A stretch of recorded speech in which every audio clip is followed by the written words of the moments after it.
Hey everyone, my name is Wedge. There's a lot of chaos with Conspiracy just coming out and Kaladesh on the horizon, but this past weekend was a Modern Grand Prix weekend and a few decks certainly stood out above the crowd. As a matter of fact, a list I've been following for a little while now almost top 8 at a Grand Prix overseas. Can't avoid covering this deck anymore. Now, before we get too into it, one of the best things about Black-Red Eldrazi is the cost. It's under $400. I know that isn't cheap by any means, but compared to most modern decks, that's about half the cost, maybe even less. So for this deck tech, I'm going to show you the prices of everything we talk about on tcgplayer.com right now, and if you're interested in seeing the deck list or purchasing any pieces you may want, you'll be able to click the first link in the description and do just that. Hope you enjoy this deck tech, and if you do, please remember to hit the like button. Helps out a lot.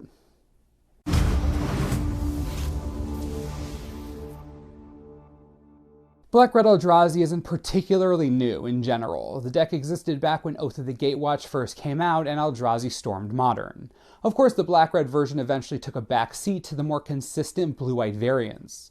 While Ban Eldrazi is certainly powerful and most definitely a real deck, Black-Red Eldrazi is poised for a comeback as this variation is better suited to face the aggro-centric meta that Modern is forming around. Let's get into it and I'll show you what I mean. We'll begin with the lands. Our colored non-basics are 4 Blackcleave Cliffs, 4 Sulphurous Springs, and 2 Blood Crypt. You may notice a lack of fetch lands here. Yeah, it's because we can't fetch for colorless mana, so, what's the point? Moving on, we have 4 Eldrazi Temple, 4 Mutavault, 2 Ghost Quarter, 2 Swamps, and 1 Mountain. Eldrazi Temple is obviously the staple land here. Let's just cheat out our Eldrazi early. No brainer. Mutavault is a great colorless mana provider that isn't Cavern of Souls, and Ghost Quarter also adds colorless mana while helping to deal with opposing Tron lands, Inkmoth Nexus, Blinkmoth Nexus, etc. Solid land base and much cheaper than most in the format, that's for sure. 23 lands in total. Black-Red Eldrazi is basically an aggro deck with an even more aggressive spell package. The idea is to be relentless. In this modern meta of fast kills and early board pressure, you need to be on the offensive, and this deck does that very well. We'll begin at the bottom of our creature curve and move up. Technically, the cheapest creature we're playing is Hangerback Walker, a full playset. Not much needs to be said about this card's quality, but I'll outline it anyways. Dropping this on turn 2 as a 1/1 has value. It dies, you get a Flying Thopter. Can't count the amount of times that a card like this prevents death from Infect, or even something like Affinity. Chump blocking has value for sure. Even if it doesn't die, it has resilience through board wipes, and has value late game if it comes to that. It's a good all-around creature. Our next creature staple is Wasteland Strangler, another playset. This is an all-star in this list. It might be one of the best cards in all honesty. Processing is incredibly powerful right now, and we'll talk more about that later, but let's assume that you can process. You get an Eldrazi Temple down on turns 1 or 2. Wasteland Strangler can kill most anything across from it when it hits the battlefield triggered. -3/-3, and a 3/2 to boot. Even in an aggressive meta like this one that's going to kill Tarmogoyf a lot, it'll kill Goblin Guy, Noble Hierarch, Glistener Elf. The list is near endless. Wasteland Strangler is the type of aggression we're looking for. Relevant body size early with a way to gain on tempo, yes please.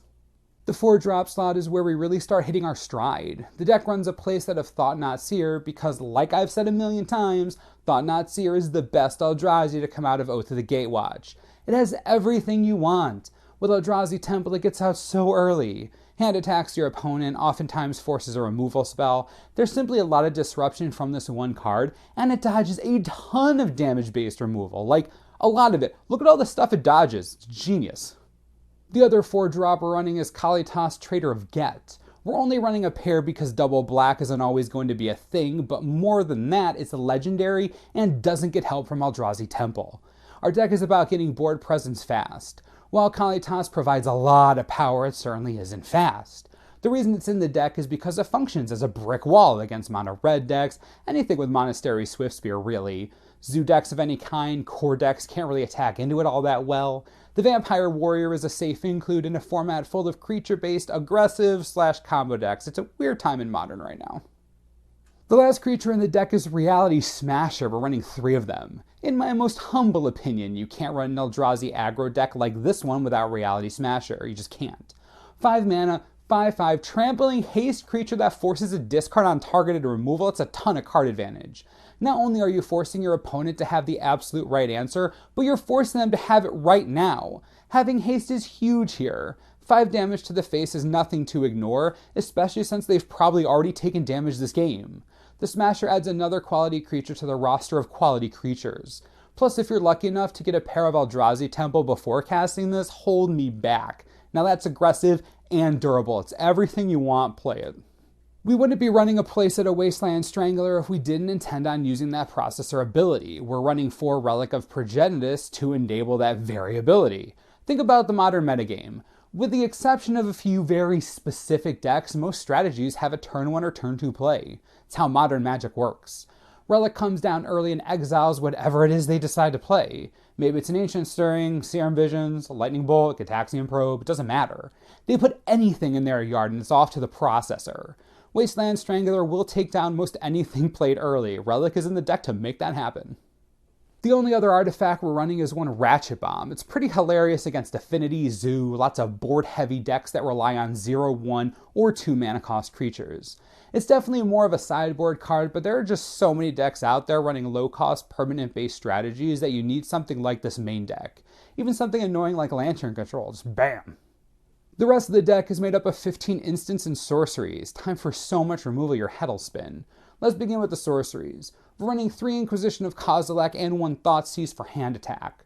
The Thoughtseize is universal hand attack, so it'll help empty the hand of a Tron player. Maybe a Nahiri Jeskai player, Scapeshift, stuff like that. Inquisition is more prominent in the deck right now for a couple reasons. First, we care more about what our opponent can do early. If the game goes to turn, 12, then we probably lost. These first turns are the most important, so we're going to want to take the cheapest, most immediate threats. Second reason we have more Inquisitions. It's just a reaction to the meta right now. Most of the top tier decks are really low to the ground mana-wise. Affinity, Zoo, Burn, Infect, you get the picture. It's a better meta call right now, grabs most everything you care about in the early game. The last sorcery is one of Dreadbore. We don't have a lot of Planeswalker destruction in the deck, we're definitely weak to walkers. Dreadbore is some nice insurance in case we're ever looking down the barrel of a Nahiri ultimate. Hope to Rakdos that doesn't happen, but hey, covering your bases is never a bad thing. Moving on to instants, you're about to see all the removal ever. 4 Lightning Bolt, 3 Terminate, 2 Kolaghan's Command, and 1 Slaughter Pact. Lightning Bolt is one of the best cards in Modern hands down. Everyone knows it. 1 mana, instant speed, 3 damage. Similar to our friend Wasteland Strangler, eating 3 toughness is going to kill most things we need to deal with early. No reason not to run the Bolt if we're running red, it's just the best payoff out there for the color. We're running 3 Terminate and 1 Slaughter Pact because they're both instant speed, creature destruction with very few drawbacks in the moment. We needed 2 cards that were relatively easy to cast, destroyed creatures, done. That's what we needed and these 2 cards fit the bill. Kolaghan's Command is the last card in the deck. This thing does it all. It's a removal spell dealing 2 damage to your creature or player. It can destroy an Ensnaring Bridge or Oblivion Stone. It can force a discard if you need that, and it can bring one of your creatures back to your hand.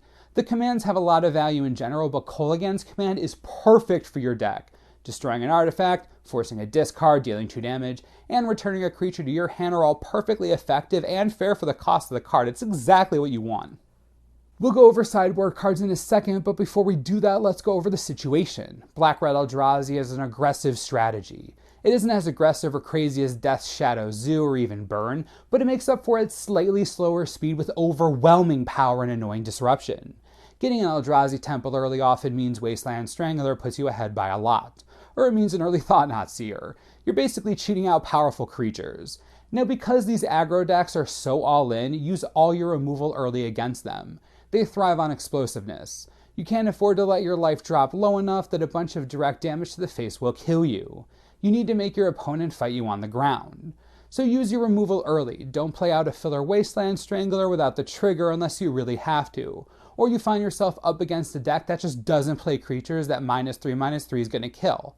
Look, here's what you want to do. Use your hand attack turn 1 and 2, land a relic if you can, process with the Strangler, do whatever you can to get 4 mana, then drop quality creatures that are really hard to answer. Your deck is Eldrazi plus Disruption, which essentially makes you better against aggro decks in the banned version, even if it's just slightly better.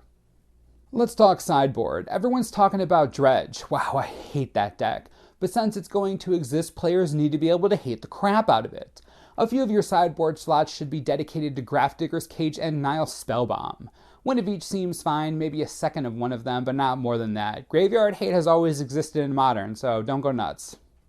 Against Infect, Pithing Needle is my favorite answer. You name Inkmoth Nexus and it just shuts off so much from them. Great inclusion as a 2 of sideboard card. Beyond that, I really like Engineered Explosives and more Slaughter Pact, at least one more.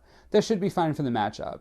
It's possible sideboarding a couple Duress in there for the pump spells is also a good idea, neutering their hand before they can do anything. The Needles are also good against any Nahiri deck, Affinity Strategy ad nauseum, Explosives against Affinity ad nauseum, Merfolk. These 2 cards really are all-stars. The last card I really like is Slaughter Games. Naming the sole win condition like in a Nahiri matchup or ad nauseum is obviously devastating and it can't be countered. No reason not to take the free win if you can get it. I'd run at least one. Of course, there are a ton of other possible sideboard cards, but the meta is shifting around like crazy right now. Check out your local meta and see for yourself what else you should be adding. What do you think of Black-Red Eldrazi? The most important thing to remember is that this version of the Eldrazi is better against aggressive decks than the banned version. It's the real reason to play this variation. If super aggressive strategies are going to take over Modern, you will see an increased amount of Eldrazi decks running these colors, just fair warning. Anywho, let me know how you feel about the deck. Any changes you'd make, cards you like, don't like, please leave your thoughts below. Also, be sure to click on the first link in the description to see the deck list if you want to, plus buy any of the cards you need if you want them. Super easy, helps the channel, great stuff.